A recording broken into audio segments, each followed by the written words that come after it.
હે guys, hello and welcome to our YouTube channel Ronak Purani coaching. તો આજે આપણે વાત કરીશું કાર્બનિક રસાયણ વિજ્ઞાન એટલે કે જીઓસીની અંદર ટોપિક છે 12.7.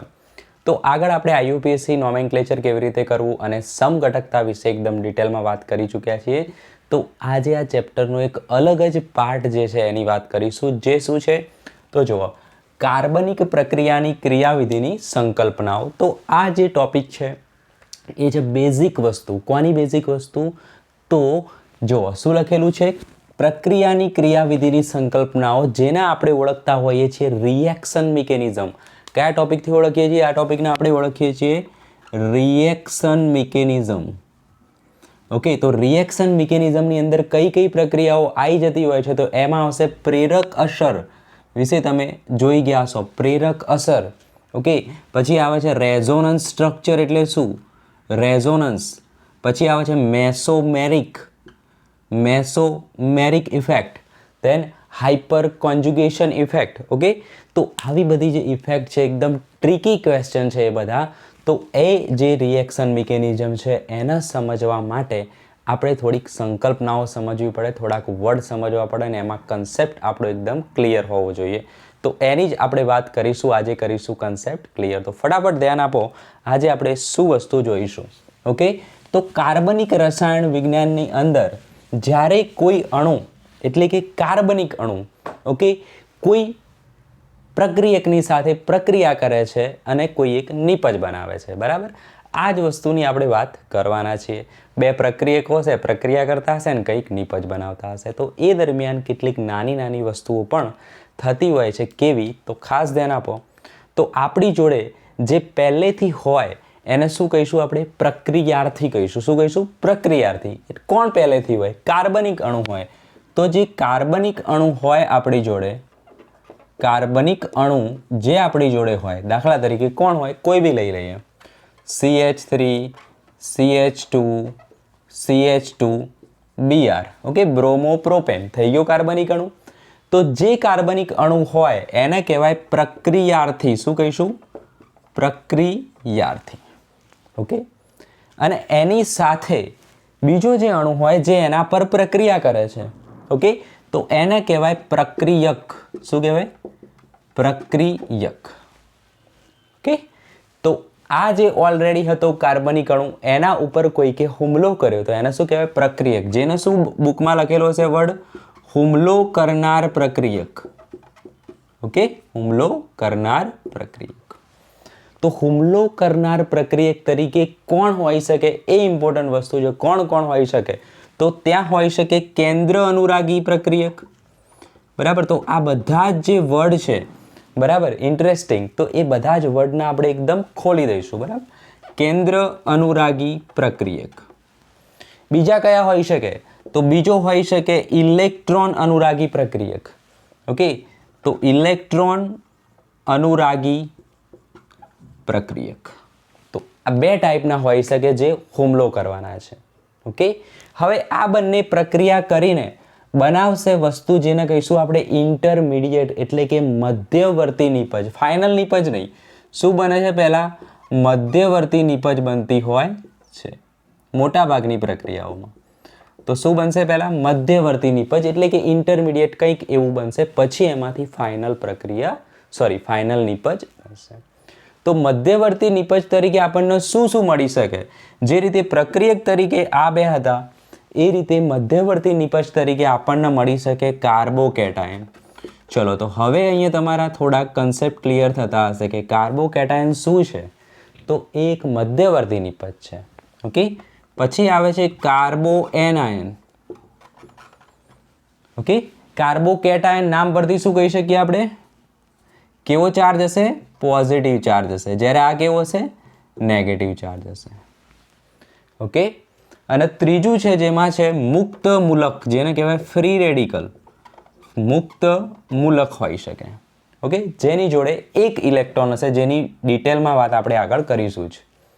ઓકે, તો પ્રક્રિયાર્થી પ્રક્રિયક પ્રક્રિયા કરીને મધ્યવર્તી નિપજ આપે. મધ્યવર્તી નિપજમાં આ ત્રણ હોઈ શકે છે અને પછી એમાંથી ફાઇનલી આપણને મળશે શું? નિપજ. ઓકે, ફાઇનલી એમાંથી આપણને મળશે નિપજ અને થોડા ઘણા પ્રમાણમાં આપણને મળશે ઉપનિપજ. ઓકે, જેને કહીશું આપણે સાઇડ પ્રોડક્ટ, બાય પ્રોડક્ટ મળશે. બરાબર, તો એ અલગ હશે. નિપજ આપણી મુખ્ય થશે. તો આટલી વસ્તુ નોટ ડાઉન કરો. મુખ્ય કાર્બનિક રસાયણ પ્રક્રિયાની અંદર આટલી વસ્તુઓ વિશે આપણે જોવાના છીએ.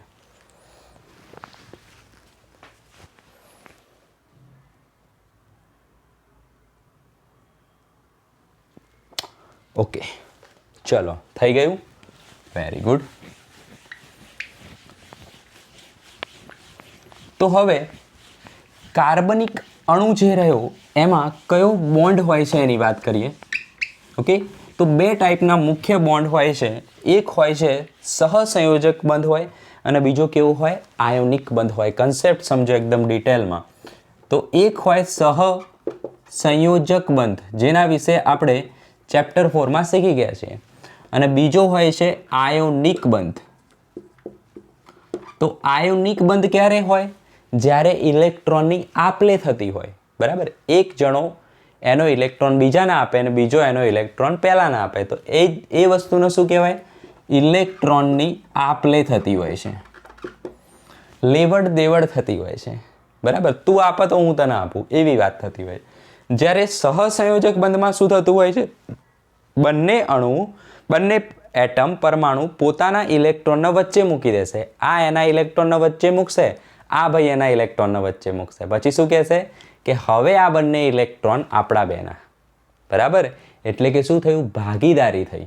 ઓકે, એવું ના કીધું કે પહેલાં તું આપ પછી હું આપું. શું કર્યું? બંને સહિયારી ભાગીદારી કરી. તો એવો જે બંધ છે એને શું કહેવાય? સહસંયોજક બંધ, એટલે કે કોવેલેન્ટ બોન્ડ.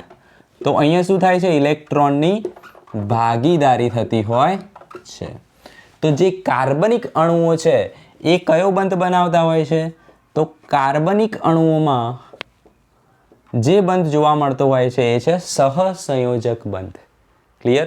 ફોર એક્ઝામ્પલ આપણે સમજીએ. જુઓ, સહસંયોજક બંધ કાર્બનિક અણુમાં કેવી રીતે હોય છે. તો મિથેનનું એક્ઝામ્પલ લઈએ. શું છે આ? કાર્બનિક અણુ છે.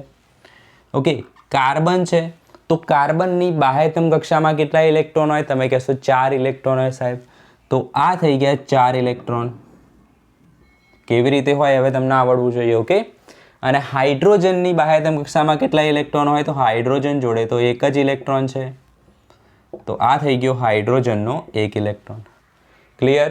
તો અહીંયા શું કર્યું? કાર્બને કીધું કે આ મારો ઇલેક્ટ્રોન, હાઇડ્રોજને કીધું આ મારો ઇલેક્ટ્રોન, અને આમની વચ્ચે આપણે ભાગીદારી કરી દઈએ.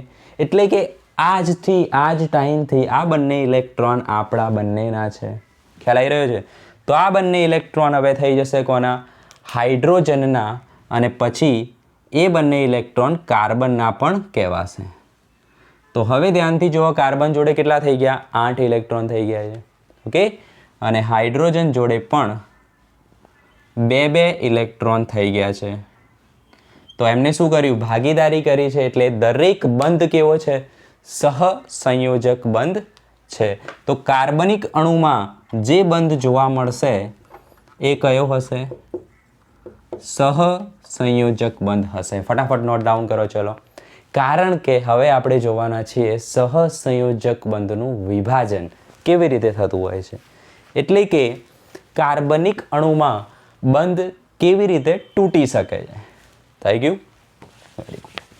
તો કાર્બનિક અણુમાં જે સહસંયોજક બંધ છે એ ફરીથી જુઓ, અહીંયા જે ફિગર હતી એમાં, તો દરેક બંધમાં કેટલા ઇલેક્ટ્રોન હતા? દરેક બંધમાં કેટલા ઇલેક્ટ્રોન હોય બેટા? 2 ઇલેક્ટ્રોન હોય. એક આ પરમાણુનો અને એક આ પરમાણુનો. ઓકે, તો એક લીટી દોરી હોય, એક લાઈન દોરી હોય, એક બોન્ડ દોરી હોય, એનો મતલબ શું સમજવાનું? તમને શું દેખાવું જોઈએ એની અંદર? 2 ઇલેક્ટ્રોન દેખાવા જોઈએ. કે તો જ મજા આવશે. જો એ 2 ઇલેક્ટ્રોનને તમે જોઈ શકતા હોવ તો જ તમે સમજી શકશો. તો 2 ટાઈપથી બંધ તૂટી શકે. એટલે કે બંધ તૂટવાના 2 ટાઈપ છે. પહેલો ટાઈપ જે છે એ છે વિષમ વિભાજન, એટલે કે હિટ્રોલાઇટિક ક્લેવેજ. ઓકે, તો પહેલું જે વિભાજન છે એ છે વિષમ વિભાજન. વિષમ વિભાજન. ઓકે, ચલો, સરસ. તો વિષમ વિભાજન ક્યારે થતું હોય છે? તો એ ત્યારે થાય જ્યારે પરમાણુની વચ્ચે વિદ્યુત ઋણતાનો તફાવત વધારે હોય. આ વસ્તુ બુકમાંથી ગાયબ હશે પણ આપણે અહીંયા લખાઈશું અને આ જ કન્સેપ્ટ છે. ઓકે, ક્યારે થાય? તો જ્યારે પરમાણુની વચ્ચે વિદ્યુત ઋણતાનો તફાવત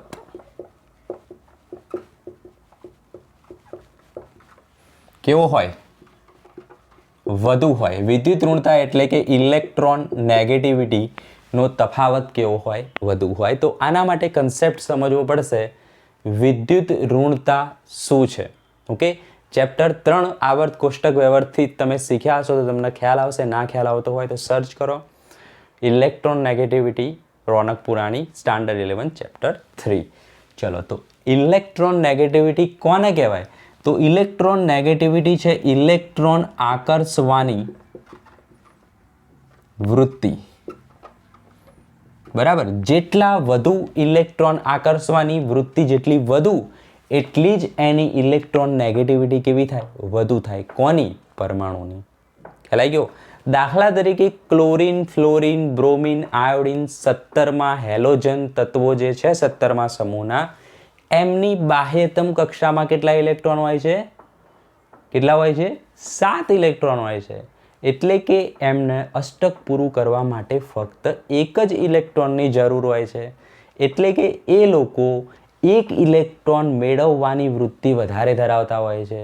એવું જ આખો દિવસ વિચારતો હોય તે ક્યારે હું એક ઇલેક્ટ્રોન મેળવી લઉં અને સ્થાયી થઈ જાઉં.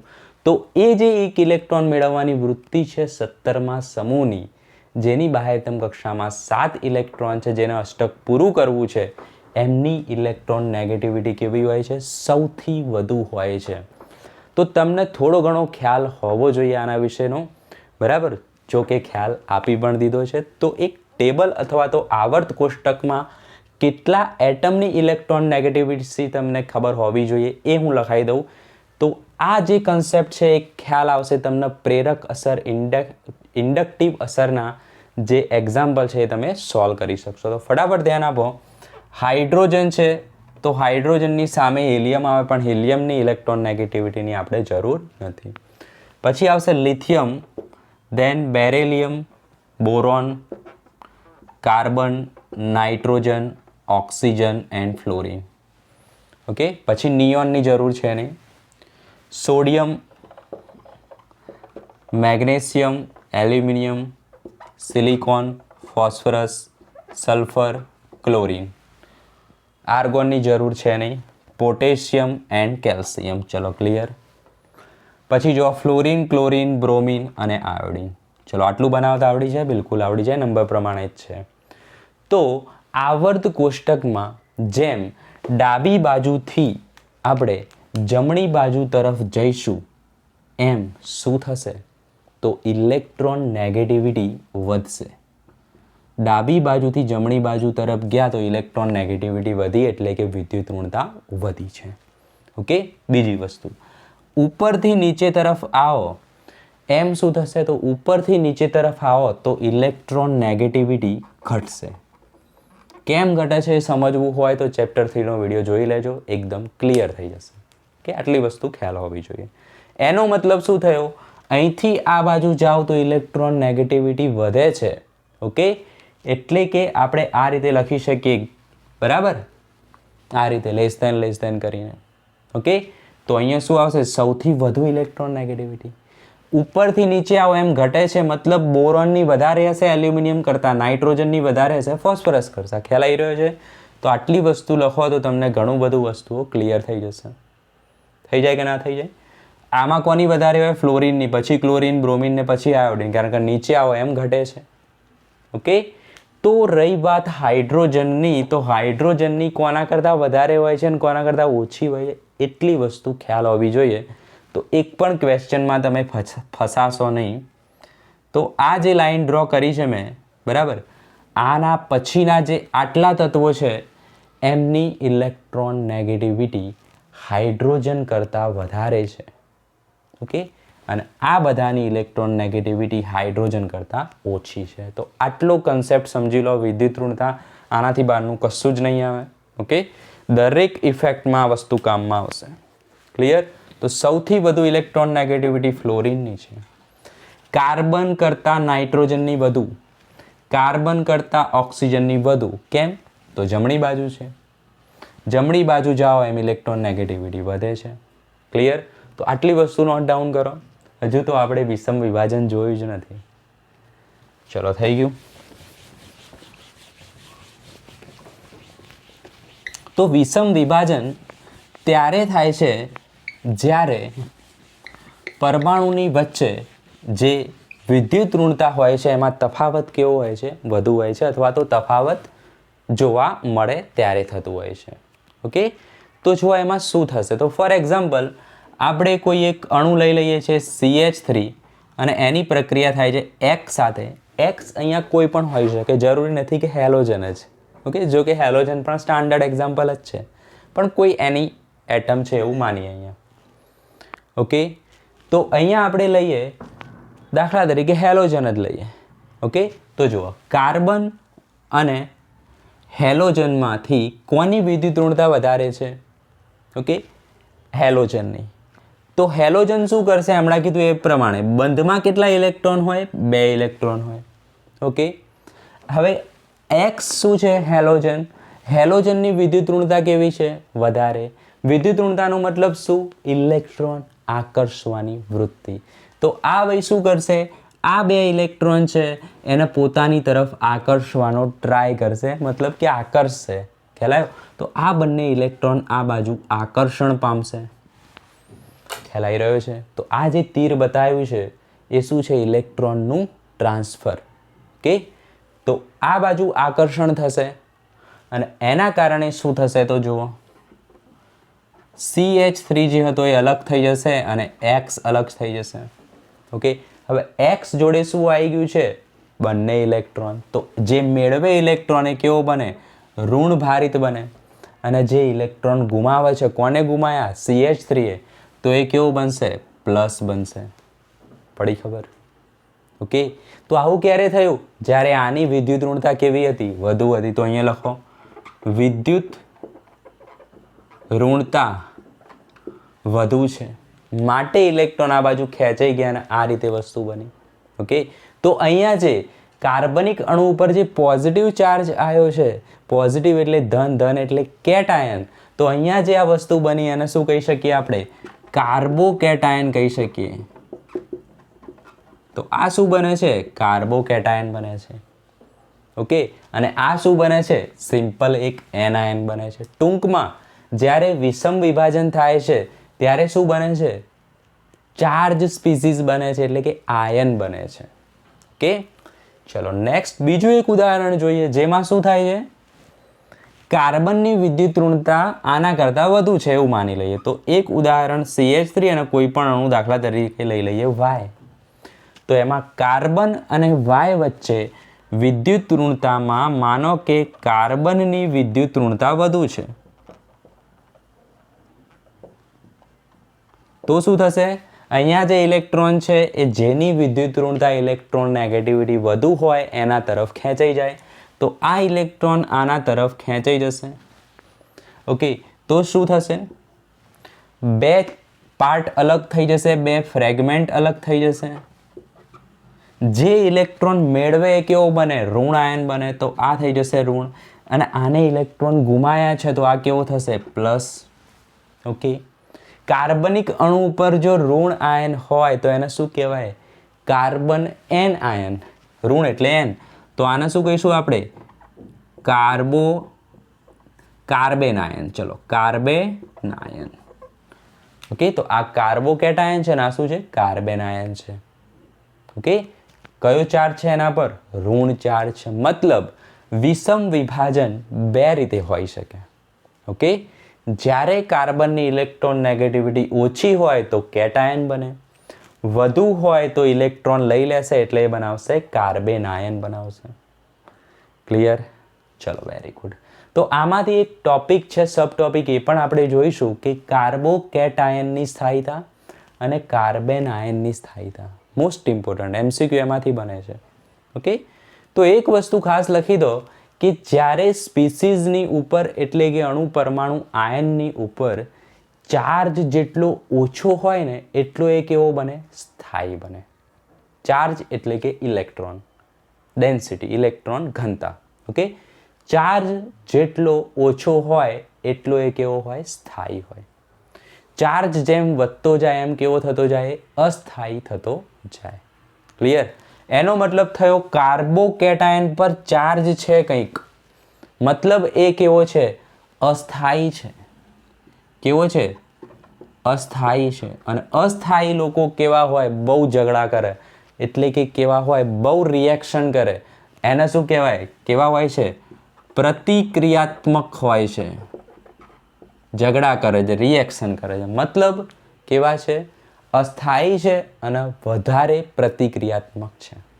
તો એ જ વસ્તુ કાર્બન આયનના પણ લાગુ પડે છે. એ પણ ચાર્જ છે. તો શું આવશે? અસ્થાયી છે અને કેવો છે? અતિ પ્રતિક્રિયાત્મક છે. એટલે કે રિએક્શન વધારે આપે છે. ચલો ક્લિયર? ચલો નોટ ડાઉન કરી લો ફટાફટ. હવે જોઈશું આપણે પ્રાઇમરી, સેકન્ડરી અને ટર્સરી કેટાયનની સ્થાયીતા વિશે. ઓકે, તો કાર્બોકેટાયનની સ્થાયીતા વિષમ વિભાજનનો સબ ટોપિક છે. કાર્બોકેટાયનની સ્થાયીતા. ઓકે, તો જુઓ, કાર્બોકેટાયનની સ્થાયીતા ચલે છે, આવું જ લખી દો. ઓકે, ક્યારે એની સ્થાયીતા વધારે હોય? જ્યારે આલ્કાઇલ સમૂહ વધારે હોય ત્યારે. આલ્કાઇલ સમૂહની સંખ્યા લખી દઈએ. તો જેટલા આલ્કાઇલ સમૂહ વધારે એટલી જ કાર્બોકેટાયનની સ્થાયીતા પણ વધારે. કોઈ કહે સાહેબ આલ્કાઇલ સમૂહ એટલે શું? તો આલ્કાઇલ સમૂહ એટલે R, CH3, C2H5, CH3. તો આવા જે બધા સમૂહ છે એ બધાને શું કહેવાય? આલ્કાઇલ સમૂહ કહેવાય. ક્લિયર? ચલો, તો પહેલો કાર્બોકેટાયન હોઈ શકે છે આપણી જોડે, હમણાં જ આપણે ઉદાહરણ લીધું એ પ્રમાણે CH3. હોઈ શકે? બિલકુલ હોઈ શકે. પછી છે આપણી જોડે CH2, CH3. ઓકે, નેક્સ્ટ હોઈ શકે આપણી જોડે કાર્બન. જુઓ, આ જે કાર્બન છે પ્લસ વાળો, એની જોડે કશું છે નહીં, તો આ થયો આપણો મિથાઇલ કેટાયન. કેવો થયો? Methyl cation. એક કાર્બન વાળો એટલે મિથાઇલ પ્લસ છે એટલે કેટાયન. આમાં કેટલા કાર્બન છે? ઇથાઇલ. 2 કાર્બન એટલે ઇથાઇલ કેટાયન. Okay, clear? તો અહીંયા જે કેટાયન છે આ છે, એની જોડે કેટલા કાર્બન જોડાયેલા છે? 1 કાર્બન. તો એને શું કહેવાય? Primary ethyl cation 10. પ્રાથમિક ઇથાઇલ કેટાયન લખો અહીંયા. ઓકે, બીજું પોસિબિલિટીઝ એવી છે કે જ્યારે આપણા કાર્બન ઉપર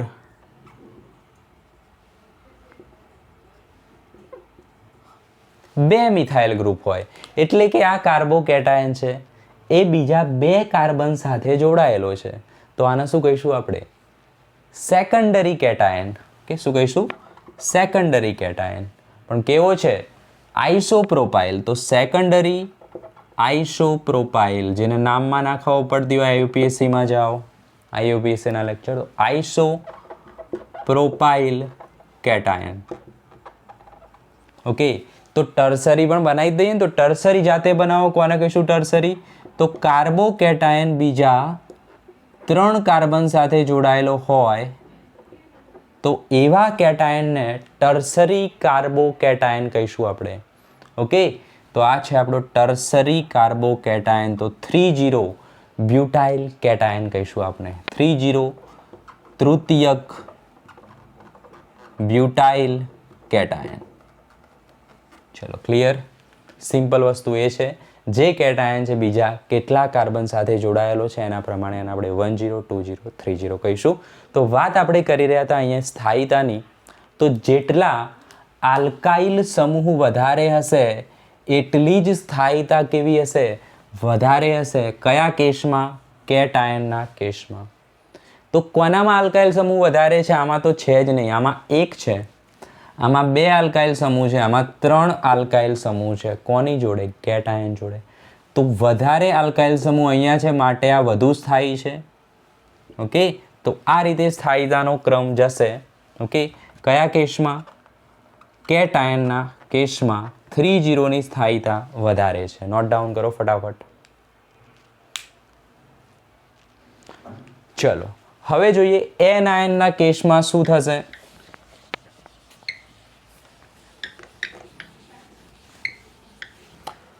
તો કાર્બન આયનના કેસમાં શું થશે?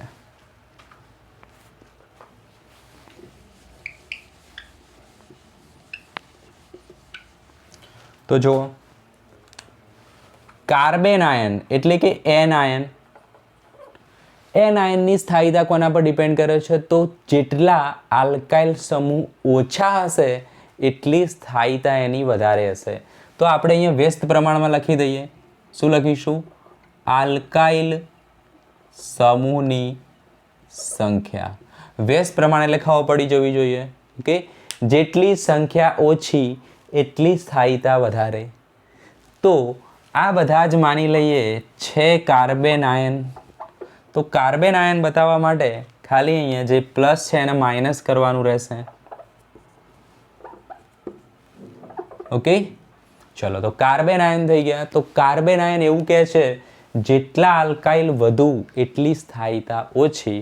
તો એ કેસમાં ટર્સરીની સ્થાયીતા ઓછી થશે અને મિથાઇલની સૌથી વધારે થશે. ટૂંકમાં 1,0ની સ્થાયીતા વધારે થશે in the case of carbon ion. Okay, most important question. Note down કરો ફટાફટ. હવે જોઈશું આપણે સમવિભાજન. તો વિષમ વિભાજન વિશે ડિટેલમાં ચર્ચા કરી લીધી છે. સમવિભાજનમાં શું હોઈ શકે?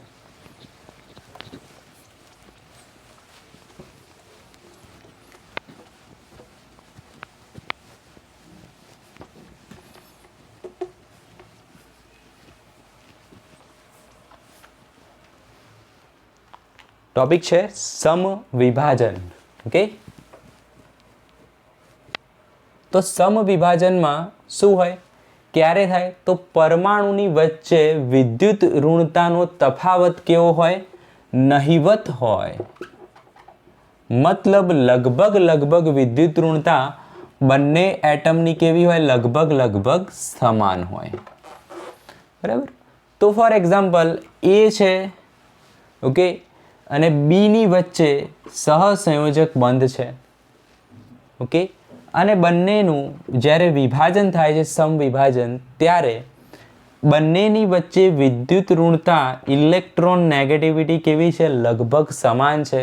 સપોઝ આની 2.1 છે તો આની છે 2.11. ચલો, ઓકે, મતલબ વિદ્યુત ઋણતા લગભગ સમાન છે. મતલબ કોઈ એક પરમાણુ આ ઇલેક્ટ્રોનને ખેંચી શકશે નહીં. ઓકે, જો એકની તાકાત વધારે હોત તો એ ખેંચી લેત, પણ સમાન જેવું છે એટલે ખેંચી શકશે નહીં. એટલા માટે બંને શું કરશે? સમાન વિભાજન કરશે. એટલે કે એક ઇલેક્ટ્રોન આ લઈ જશે અને એક ઇલેક્ટ્રોન આ લઈ જશે. ખ્યાલ આવ્યો? તો આ રીતેની વસ્તુ બનશે. તો આને કહેવાય આપણો મુક્ત મૂલક. શું કહેવાય? મુક્ત મૂલક. તો આ છે મુક્ત મૂલક, જેને કહેવાય છે ફ્રી રેડિકલ. શું કહેવામાં આવે છે? Free radical. તો ફ્રી રેડિકલની જે સ્થાયીતાનો ટોપિક છે એ કાર્બોકેટાયન જેવો જ છે. બરાબર, તો એની કોપી તમે અહીંયા કરી શકો છો. તો અહીંયા જે સ્થાયીતા છે એ પણ આલ્કાઇલ સમૂહ પર આધાર રાખે છે. એટલે કે જેટલા આલ્કાઇલ સમૂહ વધારે એટલી સ્થાયીતા વધારે. તો 3,0માં આલ્કાઇલ સમૂહ વધારે હશે 3,0માં એટલે એની સ્થાયીતા વધુ. પછી 2,0, પછી 1,0. ઓકે, એનો મતલબ થયો કાર્બોકેટાયન અને ફ્રી રેડિકલ બંનેમાં સ્થાયીતા કેવી છે? સમાન છે. ઓકે, તો ઓલમોસ્ટ બધો જ ટોપિક કવર કરી લીધો છે. એક બાકી રહી ગયો છે જે છે સંકરણ. ઓકે, સંકરણ. ચલો એના વિશે થોડીક વાત કરી લઈએ.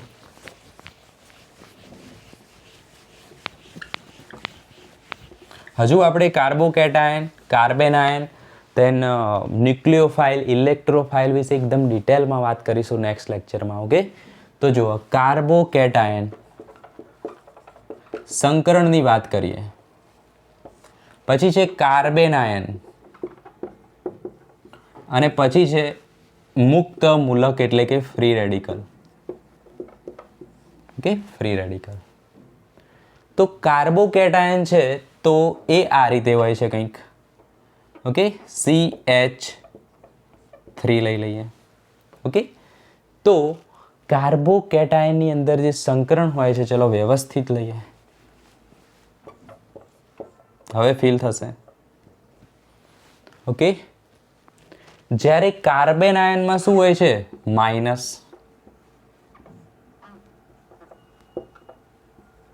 ઓકે, ચલો ફ્રી રેડિકલમાં શું હોય છે? એક ઇલેક્ટ્રોન. ચલો ક્લિયર થઈ રહ્યું છે? Very good. અહીંયા માઇનસ છે. કાર્બેનાયન કેવી રીતે બને તો યાદ કરો. ઇલેક્ટ્રોન મેળવી લીધા હતા, ઇલેક્ટ્રોન ખેંચી લીધા હતા એને. મતલબ આ જે માઇનસ છે એ એકચ્યુઅલમાં શું છે? અહીંયા બે ઇલેક્ટ્રોન છે. ખ્યાલ આવ્યો? ત્યારે માઇનસ બને છે. ક્લિયર? જ્યારે કાર્બોકેટાયન ક્યારે બને? ઇલેક્ટ્રોન ગુમાઈને બને. મતલબ અહીંયા જે બે ઇલેક્ટ્રોન હતા ને એ બે ઇલેક્ટ્રોન જતા રહ્યા છે. મતલબ અહીંયા કેવી છે? ખાલી જગ્યા પડી છે, ખાલી કક્ષક છે. ઓકે, કાર્બોકેટાયનમાં. જ્યારે અહીંયા શું છે? અબંધકારક ઇલેક્ટ્રોન આવેલા છે. અબંધકારક ઇલેક્ટ્રોન યુગ્મ હાજર છે. કયા કેસમાં? કાર્બેનાયન કેસમાં.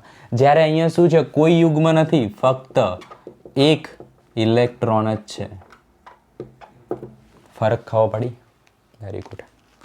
તો અહીંયા જે સંકરણ થતું હોય છે એનું નામ શું છે? sp2 સંકરણ છે. કેવી રીતે શોધવાનું? તો કાર્બન એટલે બાહ્યતમ કક્ષામાં 4 ઇલેક્ટ્રોન, હાઇડ્રોજન કેટલા છે? 3, પ્લસ ચાર્જ છે, ધન વીજભાર એ એડ થાય, ભાગ્યા 2 કરી દો. 4 3 7 1 8/2 કરો, 4 આવશે. 4 મતલબ શું થશે? sp3 સંકરણ થાય. Okay, sp3 સંકરણ. ક્લિયર? કેટલા છે? 4 એટલે sp3. p3 એટલે 3 અને s એટલે 1 4. ઓકે, આ 3 અને 1 4 થઈ ગયા sp3 સંકરણ. તો આ બધી ટ્રીક છે ચેપ્ટર 4 કેમિકલ બોન્ડિંગમાં આપેલી છે. ડિટેલમાં તમે ત્યાંથી જોઈ શકો છો. ઓકે, તો કાર્બોકેટાયનમાં જે સંકરણ થતું હોય છે એ છે કયું છે? sp3 સંકરણ. ઓકે, આકાર કેવો હશે એનો? તો આકાર હશે એનો સમતલીય ત્રિકોણ. કયો આકાર છે? સમતલીય ત્રિકોણ.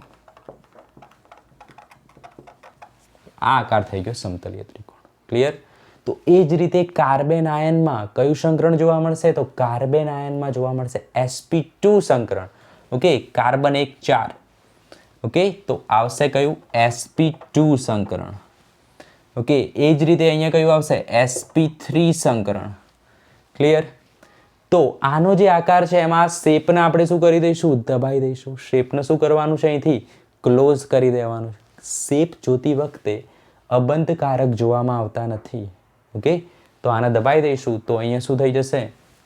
જો કઈ વસ્તુ આવી જશે? ત્રિકોણીય સમતલ અથવા સમતલીય ત્રિકોણ જ આકાર આવશે.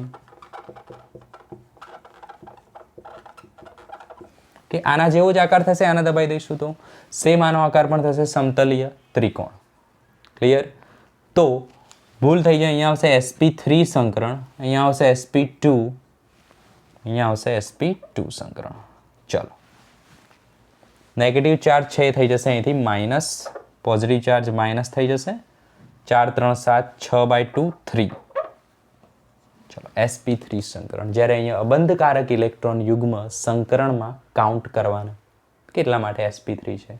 ક્લિયર? તો ફટાફટ નોટ ડાઉન કરી દો. નેક્સ્ટ લેક્ચરમાં આપણે ડિટેલમાં જોઈશું કાર્બોકેટાયન, કાર્બેનાયન, ન્યુક્લિયોફાઇલ શું છે એટલે કે ઇલેક્ટ્રોન અનુરાગી પ્રક્રિયક, અને કેન્દ્ર અનુરાગી પ્રક્રિયક પણ. તો જેને હજુ સુધી ચેનલ સબસ્ક્રાઇબ ના કરી હોય એ જરૂર સબસ્ક્રાઇબ કરો. નેક્સ્ટ લેક્ચરમાં મળીશું. ત્યાં સુધી bye. All the very best.